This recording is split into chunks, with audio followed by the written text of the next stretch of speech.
Организаторы международной ультрагонки «Транс-Урал-2017», которая стартовала с бывшей базы геологов «Желанная», что под Интой, готовы изменить правила проведения соревнований. Напомним, изначально и согласно действующему положению для проложения маршрутной сети рассматривались 4 Урала – Южный, Средний, Северный и Полярный.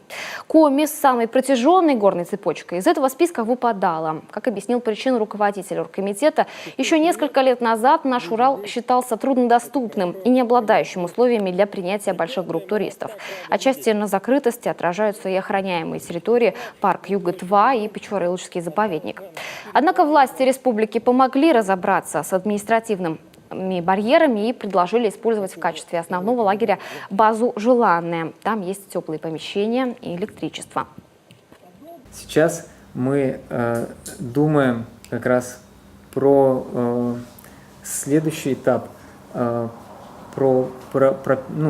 будет 5-й или это будет 1-й, там, может быть, там, мы все равно будем бегать по Уралу, да?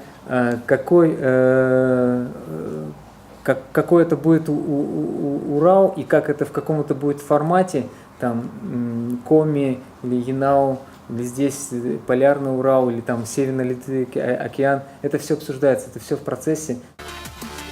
Также интересно, что если в следующем году полярный этап все-таки состоится, он может стать первым марафоном на 2 региона. Таким образом, в 2018-м, если решат организаторы, Коми повторно примет экстремальные гонки.